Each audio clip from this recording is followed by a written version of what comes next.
Good morning students and friends. हम GST पढ़ रहे हैं आईसीए के स्टडी मटेरियल से। अब हम नेक्स्ट टॉपिक पे आगे बढ़ते हैं। अपन पेज नंबर 1.24 पे हैं। नेक्स्ट टॉपिक है जीएसपी और एएसपी। जीएसपी मतलब जीएसटी की फुल फॉर्म है जीएसटी सुविधा प्रोवाइडर, ठीक है।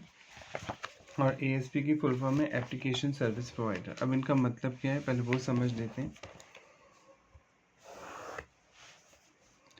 जीएसटी, जब इंडिया में जीएसटी आया तो हमने एक ऐसा आईटी प्लेटफॉर्म डेवलप किया, इंफॉर्मेशन टेक्नोलॉजी का प्लेटफॉर्म डेवलप किया, जहाँ पे पूरे इंडिया के बिजनेसमैन आकर अपनी रजिस्ट्रेशन की फॉर्मेलिटी पूरी कर सकें। यानी ऑनलाइन होगा जीएसटी में रजिस्ट्रेशन, आपको ऑफलाइन जाने की ज़रूरत नहीं है, डिपार्टमेंट जाने की नीड नहीं है।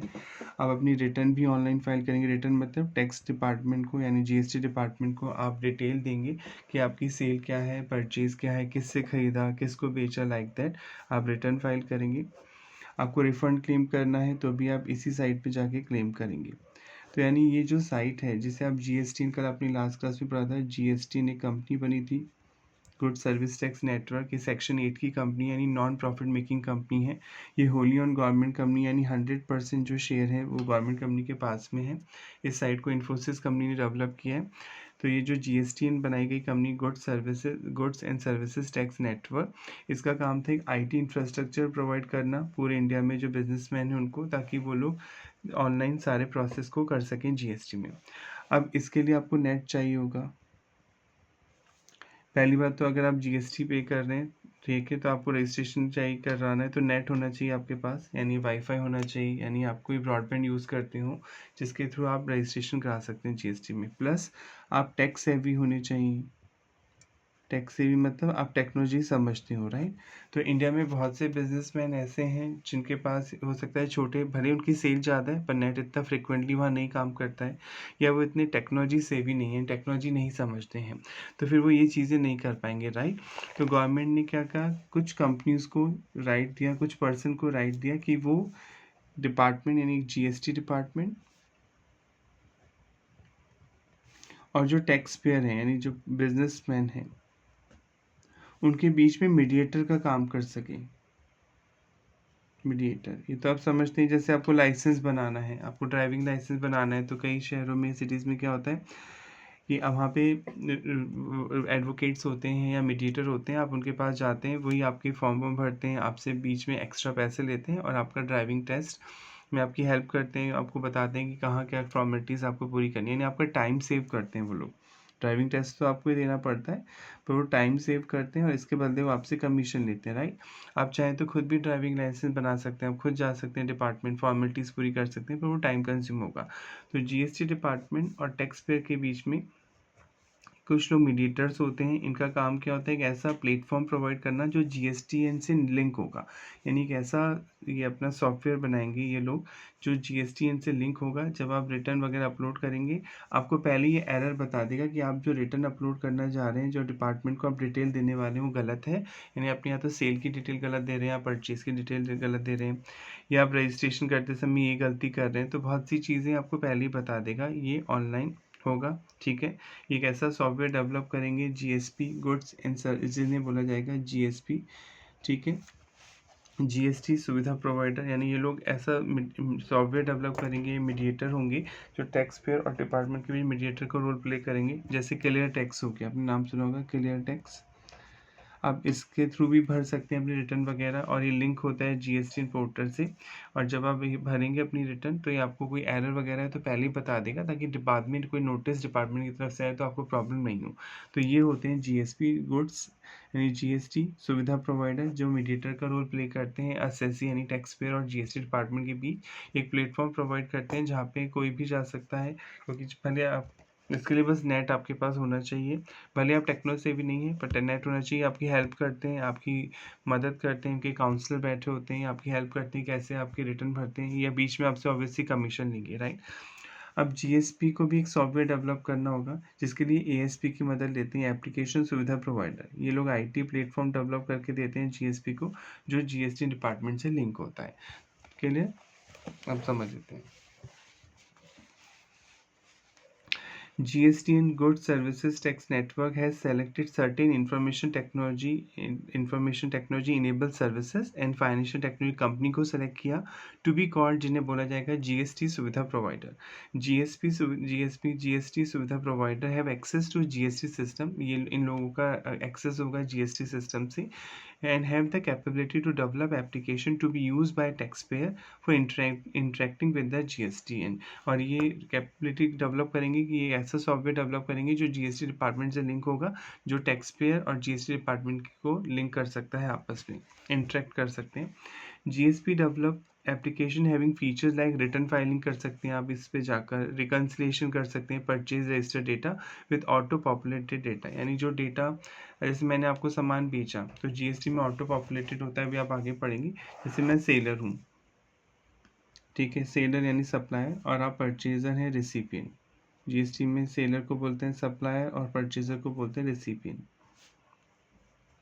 अब मैं कह रहा हूँ मैंने आपको 1 लाख का गुड्स बेचा है और जिस पे मैंने 10% जीएसटी आपसे चार्ज किया है, तो ये डिटेल मैं अपलोड करूँगा जीएसटी पोर्टल पे जाके. ठीक है, मैं एक रिटर्न फाइल करूँगा जीएसटी पोर्टल पे, बताऊँगा कि मैंने मिस्टर ए को ये सामान बेचा है, इस दिन बेचा है, इतनी वैल्यू का, इतना जीएसटी चार्ज किया. जैसे ही मैं ये अपलोड करूँगा डिटेल, जैसे आप अपना अकाउंट लॉगिन करेंगे, जैसे आप फेसबुक में लॉगिन करते हैं ऐसे आपको जीएसटी पोर्टल पे लॉगिन करना होगा. अपना जीमेल जैसे आप खोलते हैं ऐसे जीएसटी में भी आपको लॉगिन करना होता है. आप अपना आईडी डालेंगे, जीएसटी नंबर डालेंगे, पासवर्ड डालेंगे, लॉगिन करेंगे. तो जैसे ही आप लॉगिन करेंगे आपको ऑटो पॉपुलेटेड हो जाएगा, आपको दिखने लग जाएगा कि आपने मेरे से सामान खरीदा था और मैंने आपकी डिटेल अपलोड की है. जैसे फेसबुक पे आपकी कोई फ़ोटो को लाइक करता है या कोई कमेंट करता है तो आपको पता लग जाता है जब अपना अकाउंट लॉगिन करते हैं. सेम वही चीज़ है, तो ऑटो पॉपुलेटेड हो जाएगा data. Purchase registers the auto populate data for acceptance, rejection, modification. अगर आपने सही डिटेल अपलोड की है तो सामने वाला बायर उसे एक्सेप्ट करेगा, ये गलत डिटेल है तो रिजेक्ट करेगा, कहेगा मॉडिफाई करिए कि आपने 10% जीएसटी दिया था पर आप शो कर रहे हैं 8%. Dashboard banana for tax payer for quick monitoring of GST compliance activity. आप यानी जीएसपी के थ्रू अपनी जीएसटी की एक्टिविटीज़ को कॉम्प्लायंस कर सकते हैं, क्योंकि मीडिएटर हैं, आपसे नॉमिनल अमाउंट लेंगे और उसके बदले आपको ये फैसिलिटीज़ प्रोवाइड करेंगे. They may also provide role-based access to divide various GST related activity. ये काम भी कर सकते हैं. अपलोडिंग इनवॉइस, आपकी इनवॉइस अपलोड करने में मदद करेंगे. Filing return etcetera among different set of user inside a company. Medium और large company will need it. Obviously जो मीडियम कंपनी होगी, जो लार्ज कंपनी होगी, वो इनकी हेल्प लेगी. एप्लीकेशन फॉर टैक्स प्रोफेशनल जो सीए होते हैं, सीएमए होते हैं, सीएस होते हैं, to manage their client GST compliance. वो अपनी क्लाइंट की एक्टिविटीज़ को मैनेज कर सकते हैं इन सॉफ्टवेयर के थ्रू, जीएसपी के through. Integrating of existing accounting package ERP with GST system. आप अपने अकाउंटिंग पैकेज, जो अकाउंटिंग सॉफ्टवेयर आप यूज़ कर रहे हैं जिसमें आप जनरल एंट्री वगैरह मेंटेन करते हैं, वो इससे लिंक कर सकते हैं सिस्टम से. जैसे टैली है या एसएपी है, आप अपना कस्टमाइज़ कर सकते हैं सॉफ्टवेयर. वहीं पे आप जीएसटी की रिक्वायरमेंट पूरी कर सकते हैं, जो सीधे आपकी रिपोर्ट जनरेट करते हैं और आप जीएसटी डिपार्टमेंट को उस रिपोर्ट के बेस पे डेटा प्रोवाइड करा सकें.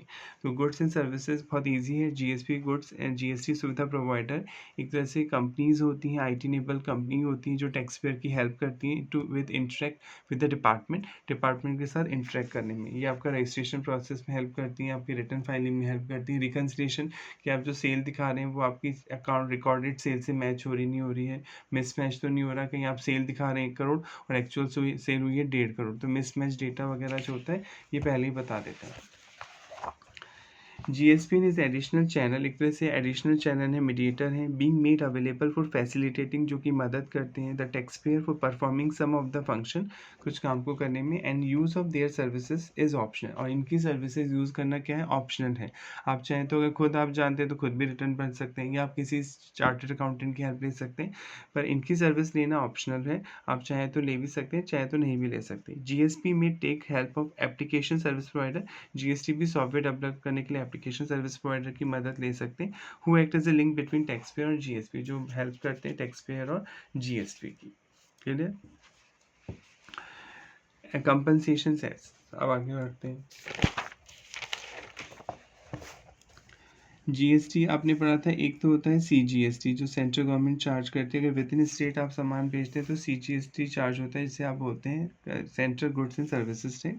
फिर एक एसजीएसटी होता है, state goods and services tax. अगर विद इन स्टेट आप गुड्स सप्लाई कर रहे हैं, सर्विस सप्लाई कर रहे हैं, तो आपको सीजीएसटी और एसजीएसटी देना होगा. इसे बोलते हैं इंट्रा स्टेट सेल. इंट्रा मतलब विद इन स्टेट, और अगर यूनियन टेरिटरी है तो SGST की जगह लग जाएगा UTGST, यानी आप चंडीगढ़, दादरा नगर हवेली, लद्दाख में शॉपिंग कर रहे हैं, अंडमान निकोबार में, तो वहाँ CGST लगेगा प्लस UTGST लगेगा क्योंकि यूनियन टेरिटरी है। तो ऐसी सेल को इंट्रा स्टेट बोलते हैं, इंट्रा स्टेट सेल या सप्लाई। अगर आप एक स्टेट से दूसरे स्टेट सामान बेचते हैं तो आप पढ़ चुके हैं IGST लगता है, integrated goods and services tax, ये लगता है inter state, INTER। Inter state मतलब एक स्टेट से दूसरे स्टेट। अगर आप एक स्टेट से दूसरे स्टेट सामान बेचते हैं तो आपको IGST पे करना होता है, ठीक है। अब जब GST आया था तो GST क्या था, एक कंजम्पशन बेस्ड टैक्स था, पढ़ चुके हैं, कंजम्पशन या डेस्टिनेशन बेस्ड टैक्स है। डेस्टिनेशन तो समझते हैं जहाँ पे वो गुड्स या सर्विस कंज्यूम होगी, पहुँचेगी, उसी को मिलेगा टैक्स का बेनिफिट। यानी सपोज महाराष्ट्र में, इंडिया का सबसे रिच स्टेट महाराष्ट्र है तो पता ही है मैन्युफैक्चरिंग भी बहुत है और जॉब्स अपॉर्चुनिटीज़ भी बहुत हैं। तो महाराष्ट्र में कोई फैक्ट्री है जहाँ पे पेन बन रहा है, सपोज ये पेन की जो फैक्ट्री है ये महाराष्ट्र में है, ठीक है। तो पहले क्या होता था, महाराष्ट्र में से सामान जा रहा है दूसरे स्टेट, मान लेते हैं उत्तर प्रदेश जा रहा है, यूपी में बिकेगा सामान, बंद तो मैन्युफैक्चरिंग का हो रही है महाराष्ट्र में हो रही है, सामान बिकेगा यूपी में, तो पहले CST लगता था। है तो ये भी इंटर स्टेट, एक स्टेट से दूसरे स्टेट जा रहा है, पहले भी इसे इंटर स्टेट ही बोलते थे, एक स्टेट से दूसरे स्टेट जब बॉर्डर क्रॉस होता है तो इंटर स्टेट सेल है, और यहाँ पे लगता था CST, central sales tax, CST central sales tax. भले ही लगाती कौन थी, सेंट्रल गवर्नमेंट, पर कलेक्शन का राइट दे रखा था स्टेट गवर्नमेंट को, यानी कलेक्ट केवल स्टेट गवर्नमेंट ही करती थी। तो रेवेन्यू जो मिलता था, टैक्स का बेनिफिट मिलता था, स्टेट गवर्नमेंट को मिलता था। और कौन से स्टेट को, जो एक्सपोर्ट कर रहा है, भाई एक्सपोर्ट कर रहा है ना, यहाँ पे तो कंज्यूम नहीं हो रहा, कंज्यूम तो कहाँ होगा, यूपी में होगा, ये पेन बिकेगा यूपी में, पर बन तो महाराष्ट्र में रहा है। तो पहले ये कंजम्पशन बेस्ड टैक्स नहीं था CST, यानी जो एक्सपोर्टिंग स्टेट है, जो एक्सपोर्ट कर रहा है, बेच रहा है, उसी को मिलता था टैक्स का बेनिफिट। पर जब GST आया तो सरकार ने बोला कि GST तो कंजम्पशन बेस्ड या डेस्टिनेशन बेस्ड टैक्स होगा। तो जब कंजम्पशन बेस्ड टैक्स है, डेस्टिनेशन बेस्ड टैक्स है, तो अब से क्या होगा, अब यहाँ CST तो नहीं लगेगा, अब लगेगा IGST, integrated goods and service tax. और ये IGST का बेनिफिट किसे मिलेगा, यूपी को, क्योंकि ये पैन भले ही महाराष्ट्र में बन रहा है पर कंज्यूम कहाँ पे होगा, काम में कहाँ लिया जाएगा, उत्तर प्रदेश में। तो IGST कलेक्ट करेगी सेंट्रल गवर्नमेंट, और फिर इस टैक्स का बेनिफिट किसको देगी, उत्तर प्रदेश सरकार को देगी, उत्तर यूपी गवर्नमेंट को मिलेगा। तो फिर महाराष्ट्र जो है MH, जो महाराष्ट्र है, महाराष्ट्र को कोई टैक्स का बेनिफिट नहीं मिलेगा, पहले तो टैक्स इसको मिलता था, अब इसको नहीं मिलेगा, तो इससे महाराष्ट्र सरकार की रेवेन्यू कम हो जाएगी। पहले टैक्स ज़्यादा मिलता था सपोज, अब तो नहीं मिलेगा। तो जब GST आ रहा था तो ऐसे स्टेट जो जो डेवलप्ड थे, जो स्टेट ऑलरेडी डेवलप्ड हैं या बहुत ज़्यादा वहाँ एक्टिविटी है बिजनेस की, जैसे महाराष्ट्र हो गया, कर्नाटक हो गया, गुजरात हो गया, वो ऑब्जेक्शन कर रहे थे कि ये तो गलत है, अब तो हमारी इनकम कम हो जाएगी ना GST के आने से, पहले तो हम ही रखते थे वो टैक्स, पर अब आप कह रहे हो कि हम नहीं रखेंगे, आप लोग के उस स्टेट को दोगे जहाँ पे वो गुड्स या सर्विस कंज्यूम होगा, क्योंकि GST कंजम्पशन बेस्ड टैक्स है। तो हम ऑब्जेक्शन करते हैं, हम GST को इंडिया में आने नहीं देंगे, क्योंकि फिर ये स्टेट नहीं ऑब्जेक्शन करेंगे, और फिर जब ये स्टेट ऑब्जेक्शन करेंगे ऐसे स्टेट, तो फिर राज्यसभा में बिल अटक जाएगा, क्योंकि मेजोरिटी तो बिल लाना है आपको, GST लाना है, तो बोथ हाउसेस के आपको क्या चाहिए, मेजोरिटी चाहिए। तो सेंट्रल गवर्नमेंट ने इन स्टेट्स को, यानी सभी स्टेट्स को प्रॉमिस किया, अगर GST आने से सच में आपको कोई लॉस होता है, अगर सच में आपकी जो रेवेन्यू है, आपकी जो इनकम है कम होती है, वैसे तो सेंट्रल गवर्नमेंट ने बोला कि GST आने के बाद इनकम बढ़ेगी, पर फिर भी हम अज्यूम कर लेते हैं कि अगर आपको लॉस होता है सच में GST के इम्प्लीमेंटेशन के बाद, तो उस लॉस को हम कंपनसेट करेंगे, हम देंगे आपको पैसा अपने पास से।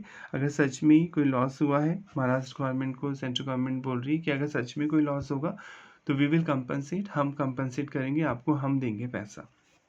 तो अब इनको भी कोई ऑब्जेक्शन होना चाहिए ऐसे स्टेट को कि ठीक है, पैसा मिलना चाहिए, चाहे पब्लिक दे, चाहे गवर्नमेंट, सेंट्रल गवर्नमेंट दे, स्टेट गवर्नमेंट को तो पैसा मिलेगा मिलेगा। तो ये स्टेट राजी हो गए, ठीक है हम एग्री करते हैं, तो ये कंपनसेशन देगी सेंट्रल गवर्नमेंट। अब क्वेश्चन उठता है कंपनसेशन कैलकुलेट कैसे होगा, कैसे पता चलेगा कि लॉस हुआ नहीं हुआ। तो सेंट्रल गवर्नमेंट ने बोला कि जो आपकी 17-18 में आया GST, 1 जुलाई 2017 से अप्लाई हुआ 1 जुलाई 2017, तो सेंट्रल गवर्नमेंट ने बोला कि लास्ट ईयर आपकी जो इनकम होती थी इनडायरेक्ट टैक्सेस से, पहले इनडायरेक्ट टैक्स लगते थे बहुत सारे, एक्साइज, CST, ये सब वैट, तो इसमें आप हर साल 14% का इंक्रीमेंट करते जाइए, अभी आप आगे पढ़ेंगे डिटेल में चैप्टर, इस फाइनल में और डिटेल में आएगा। 14% का इंक्रीमेंट कर लीजिए। मान लीजिए लास्ट ईयर आपकी 100 रुपीज़ की इनकम थी, तो इस बार 114 की इनकम होनी चाहिए जीएसटी के नाम से। अब तो जीएसटी लगने लग गया। अगर 114 से हर साल 14% का इंक्रीमेंट करते जाइए लास्ट ईयर के बेस पे। अगर 14% से कम इंक्रीमेंट होता है, आपको कम इनकम मिलती है, मान लो 109 रुपये का ही कलेक्शन हुआ जीएसटी से महाराष्ट्र सरकार को, तो 5 रुपीज़ कम हो गए, तो ये 5 रुपीज़ का जो कंपनसेशन है वो कौन देगी? सेंट्रल गवर्नमेंट अपने पास से पैसा ट्रांसफ़र करेगी महाराष्ट्र सरकार को।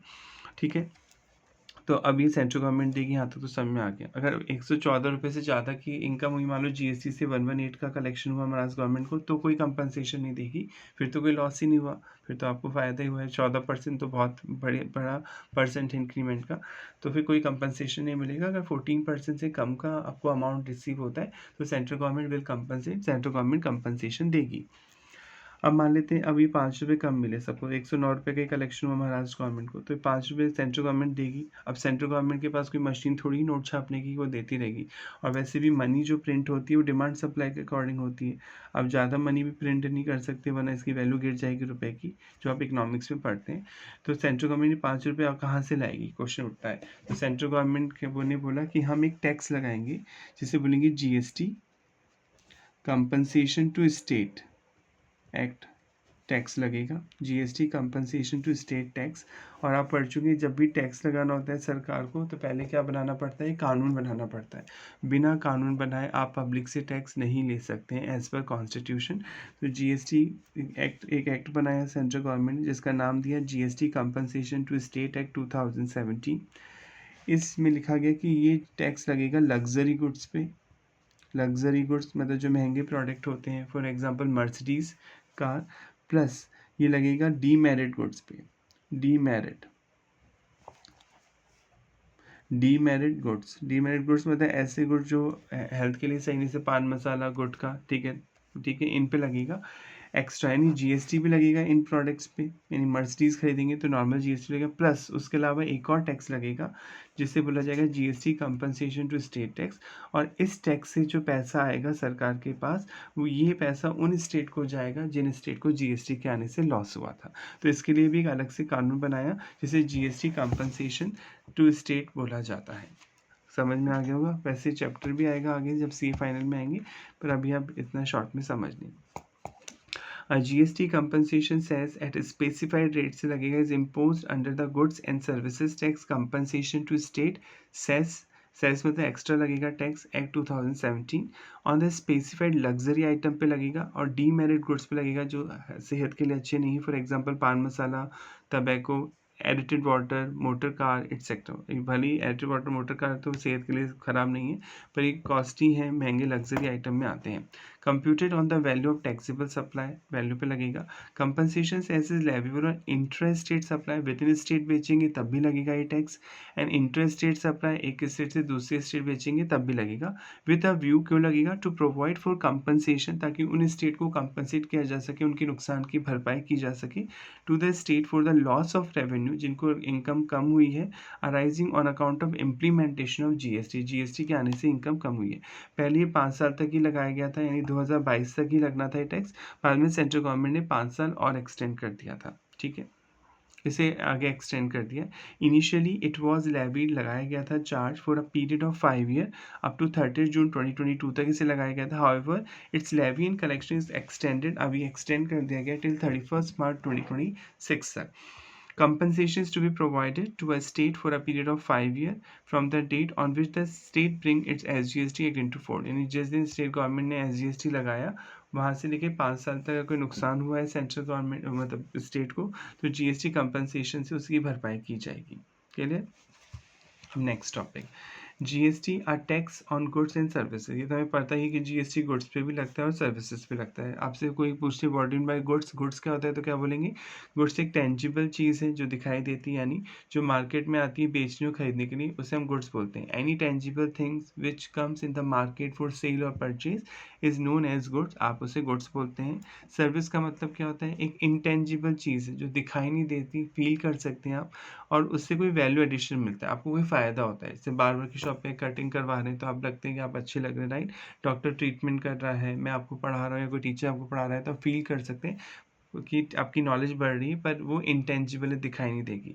तो what do mean by service? Service का मतलब होता है इंटेंजिबल वैल्यू एडिशन, उससे कोई फ़ायदा होता है पर वो दिखाई नहीं देता है, दोनों पे लगता है। पर कुछ प्रोडक्ट ऐसे हैं, अभी भी 5 प्रोडक्ट ऐसे हैं जिन पे जीएसटी नहीं लगता है। एक तो हो गया alcoholic liquor for human consumption, alcoholic liquor for human consumption. अगर आप शराब बनाते हैं मानव उपयोग के लिए, ह्यूमन कंजम्पशन के लिए, तो आपको नहीं देना होगा, ठीक है, किसी भी तरह का जीएसटी। आप पढ़ चुके हैं स्टार्टिंग में कि जब जीएसटी एक आ रहा था इंडिया में, तो शराब को जीएसटी के दायरे से बाहर रखा गया फॉर ह्यूमन कंजम्पशन, क्योंकि शराब अगर जीएसटी में आ जाती है तो रेवेन्यू बढ़ जाती है, यानी आधी लेती सेंट्रल गवर्नमेंट, आधी लेती स्टेट गवर्नमेंट। तो स्टेट पहले क्या होता था, जीएसटी आने से पहले इस पर लगती थी एक्साइज ड्यूटी।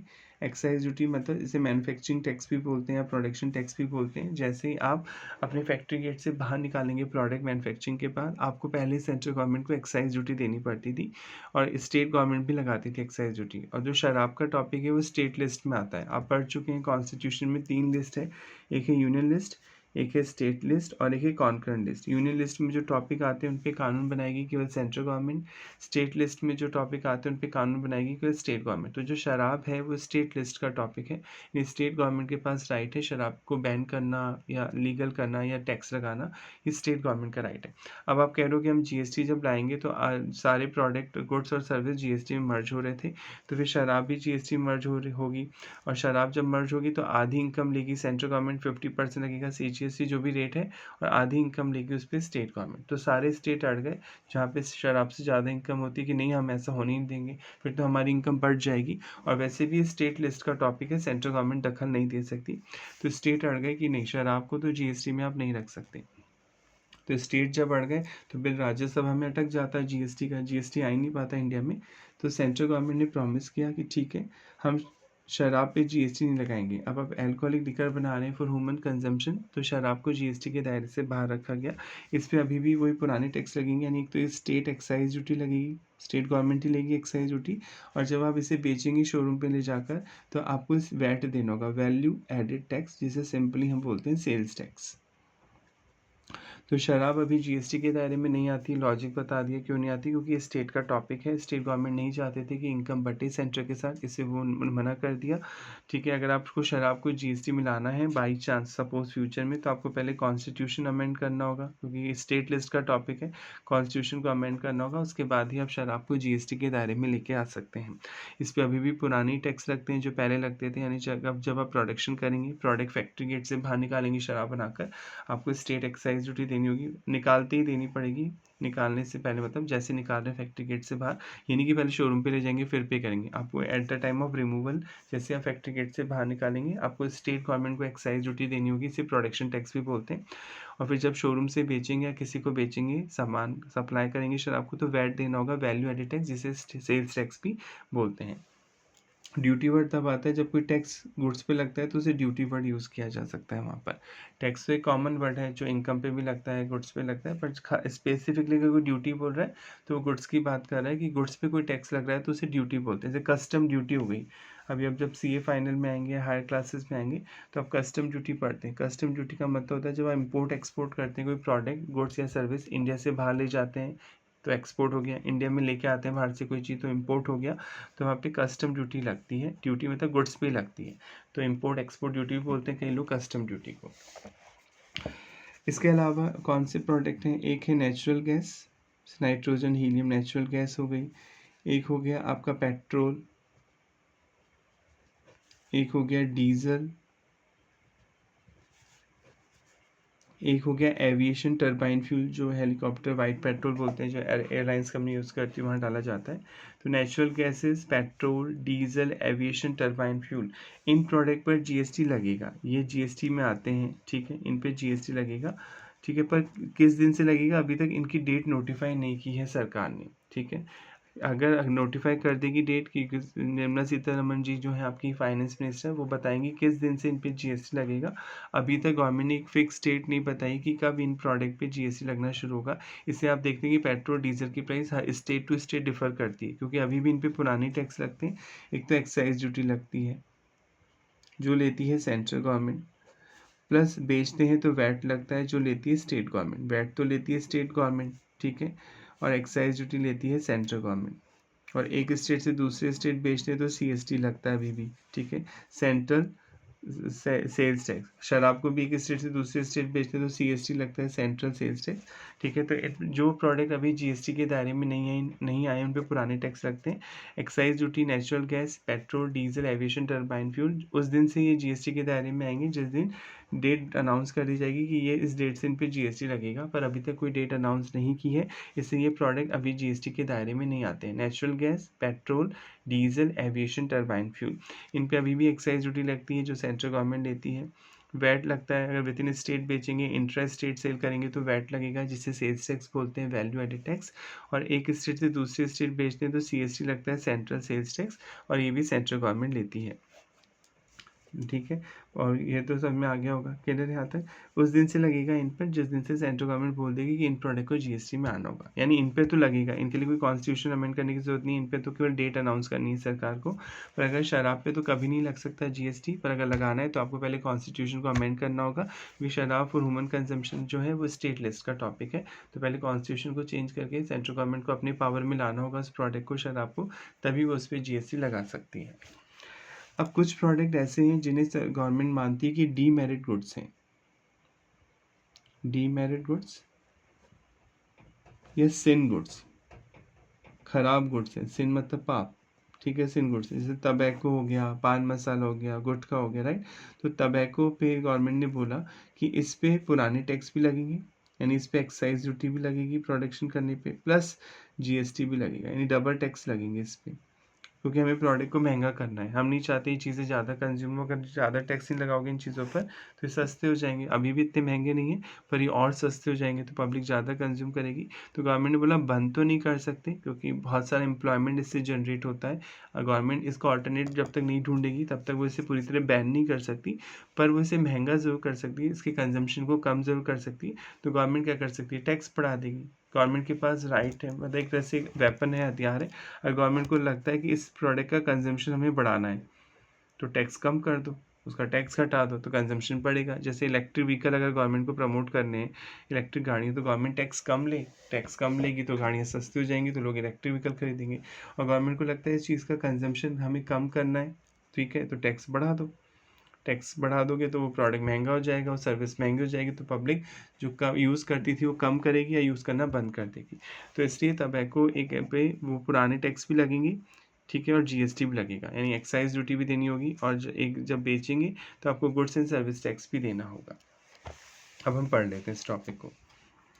GST या tax on goods and services पे लगता है, उसे आप GST बोलते हैं। GST इज लेवीड मतलब चार्ज होता है on all goods and services पे लगता है, एक्सेप्ट मतलब इन पे नहीं लगता alcoholic liquor for human consumption. अगर आप मानव उपयोग के लिए शराब बनाएंगे तो GST नहीं लगेगा। अब माइंड में क्वेश्चन होगा, सर मान लो हम कोई मेडिसिन बना रहे हैं, आप कोई मेडिसिन बना रहे हैं, जैसे कफ सिरप आती है कोई भी, जब खांसी में आप लेते हैं कफ सिरप है, तो कफ सिरप में मोर देन 80% से ज़्यादा अल्कोहल होता है, शराब मिलाई जाती है, ठीक है, कई मेडिसिन में अल्कोहल यूज़ होता है।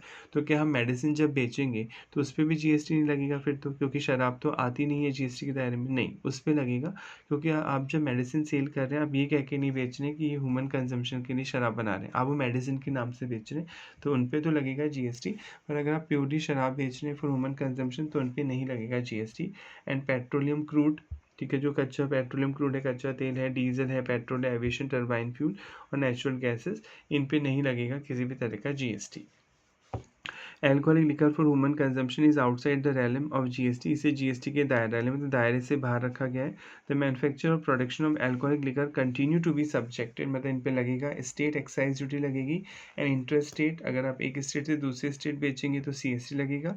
इंटर स्टेट मतलब विद इन स्टेट बेचेंगे तो वैट लगेगा, वैल्यू एडेड टैक्स, जिसे सेल्स टैक्स भी बोलते थे। Sale of the same is subject to CST, inter state पे CST लगेगा और इंटर स्टेट पे लगेगा वैट रिस्पेक्टिवली। पेट्रोलियम क्रूड कच्चा तेल, diesel, petrol, aviation turbine fuel, natural gas. As regard petroleum crude कच्चा तेल, diesel, petrol, aviation turbine fuel and natural gas are concern, they are not presently leviable to GST, अभी इन पे GST नहीं लगता है। GST विल बी लेविड, इन पे GST उस दिन से लगेगा on these product from a date to be notified the recommendation of GST council. एक काउंसिल मतलब कमेटी बनी है, अभी आप पढ़ेंगे, जिसमें निर्मला सीतारमण जी जो है आपकी फाइनेंस मिनिस्टर है वो इसकी चेयरपर्सन होती हैं। इसमें हर स्टेट का एक नॉमिनी होता है, ये लोग मिलकर डिसाइड करते हैं कौन से प्रोडक्ट जीएसटी में आने चाहिए, कौन से प्रोडक्ट जीएसटी में नहीं आने चाहिए, क्या रेट होनी चाहिए एक्सेट्रा। तो जीएसटी काउंसिल जिस दिन बताएगी उस दिन से इन प्रोडक्ट पे जीएसटी लगेगा। टिल सच डेट, उस दिन तक central excise duty continue to be levied, इन पे अभी सेंट्रल एक्साइज ड्यूटी लगती रहेगी, यानी प्रोडक्शन टैक्स लगता रहेगा। लेविड चार्ज होगा on manufacture production of petroleum crude, diesel, petrol, aviation turbine fuel and natural gases. And inter state, अगर आप एक स्टेट से दूसरे स्टेट बेचेंगे तो सीएसटी भी लगेगा, सेंट्रल सेल्स टैक्स। और इंटर स्टेट अगर विद इन स्टेट बेचेंगे तो वैट लगेगा, इसे सेल्स टैक्स बोलते हैं। Sale of same is subject to CST और VAT respectively. Tobacco is within the purview of GST, तंबाकू जीएसटी में आता है, अभी आपको पता है डबल टैक्स लगेगा इस पर, that is GST is leviable on tobacco, तंबाकू प्रोडक्ट पे जीएसटी लगेगा। However union government has also retain the power, सरकार ने अपने पास पावर रखी है टू लेवी, चार्ज करी जाएगी, एक्साइज ड्यूटी भी लगाई जाएगी टबैको एंड तंबाकू प्रोडक्ट्स पे मैन्युफैक्चर इन इंडिया। रिजल्टेंटली, परिणाम स्वरूप, as a result, tobacco is subject to GST, तंबाकू प्रोडक्ट पे जीएसटी भी लगेगा, as well as central excise duty भी लगेगी। सेंट्रल गवर्नमेंट नहीं चाहती चीज़ें प्रमोट हो। इसी तरह ओपियम, इन जो अफीम गांजा होता है, इंडियन हेम, अफीम गांजा एंड अदर नार्कोटिक ड्रग्स, जो नशीली चीज़ें होती हैं, ये स्टेट का टॉपिक है। इन चीज़ों पे स्टेट चाहे तो इन्हें बैन करे, चाहे तो लीगलाइज करे, ठीक है। तो यहाँ पे स्टेट गवर्नमेंट ने बोला कि इन प्रोडक्ट पे जीएसटी भी लगाएंगे हम, और इन प्रोडक्ट पे एक पुरानी एक्साइज ड्यूटी भी लगेगी, क्योंकि हम नहीं चाहते प्रोडक्ट सस्ते हो। तो गवर्नमेंट ने ये चीज़ें अपने पास रखी, डबल टैक्सेशन पे लगाया। ओपियम यानी अफीम, इंडियन हेम, गांजा एंड अदर नार्कोटिक ड्रग्स, कोई भी नशीली चीज़ and narcotics are within the purview of GST, ये प्रोडक्ट जीएसटी के दायरे में आते हैं, that is GST is leviable on them, इन पे जीएसटी चार्ज होगा। However state government have also retain the power, सरकार ने, जो राज्य सरकार, उन्होंने अपने पास पावर रिटेन रखी है टू लेवी, चार्ज किया जाएगा excise duty on such product manufacture in India. Resultantly opium, अफीम, इंडियन हेम, गांजा एंड अदर नार्कोटिक्स ड्रग्स, जो नशीली चीज़ें होती हैं narcotics, are subject to GST, इन पे जीएसटी लगेगा, as well as state excise duty भी लगेगी। फर्दर जो रियल एस्टेट होता है, आप समझते हैं लैंड और बिल्डिंग, आप बिल्डर हैं, मकान बनाते हैं और बेचते हैं। अगर आप मकान बनाते हैं, बेचते हैं, तो वो इमूवेबल प्रॉपर्टी हो गई। अभी आप पढ़ेंगे आगे ढंग से कि इमूवेबल प्रॉपर्टी जो है, जैसे अटैच हो जाती है जो परमानेंट ज़मीन से, उसे गुड्स और सर्विस नहीं मानते हैं जीएसटी में, तो उनको जीएसटी से बाहर रखा गया है। यानी अगर आप मकान बेचते हैं तो मकान तो परमानेंट अटैच होता है ज़मीन से, ऐसी प्रॉपर्टी को बोलते हैं इमूवेबल प्रॉपर्टी, ठीक है। एक होती है मूवेबल प्रॉपर्टी। मूवेबल मतलब जो इजीली एक जगह से दूसरी जगह ट्रांसफर हो, जैसे pen, pencil, AC, fridge, washing machine, light है। और एक होती है परमानेंट प्रॉपर्टी, जो ज़मीन से अटैच हो जाती है परमानेंटली, जैसे लैंड है, परमानेंट है, प्लस बिल्डिंग आप बना देते हैं लैंड पे तो परमानेंटली अटैच हो जाती है। तो लैंड और बिल्डिंग इमूवेबल प्रॉपर्टी, इमूवेबल, जिससे आप इजीली मूव नहीं कर सकते एक जगह से दूसरी जगह, तो इन्हें इमूवेबल प्रॉपर्टी बोलते हैं। तो फिर जीएसटी डिपार्टमेंट ने बोला कि जो इमूवेबल प्रॉपर्टी है, हम उसे ना तो गुड्स मानेंगे और ना ही सर्विस मानेंगे। तो जब ये गुड्स भी नहीं है और सर्विस भी नहीं है, तो इन पे जीएसटी नहीं देना होता है, इन पे किसी तरह का जीएसटी नहीं लगता है। फर्दर रियल एस्टेट सेक्टर, जो लैंड और बिल्डिंग की बात करें, हैज़ बीन कैप्ट आउट, इसे बाहर रखा गया ऑफ एम्बिट, मतलब दायरे से, जीएसटी के दायरे से, that is GST will not be levied, charge नहीं होगा ऑन सेल और परचेज इमूवेबल प्रॉपर्टी। यानी आप ज़मीन बेचते हैं, मकान बेचते हैं, तो उस पर आपको प्रॉपर्टी टैक्स देना होता है, पर आपको उस पर जीएसटी नहीं देना होता है, क्योंकि वो इमूवेबल प्रॉपर्टी को गुड्स और या सर्विस नहीं माना जाता है। तो आई होप यहाँ तक समझ में आ गया होगा। अगर कोई डाउट है, कोई प्रॉब्लम है, तो आप कमेंट करके पूछ सकते हैं। नेक्स्ट क्लास में मिलते हैं। Thank you so much.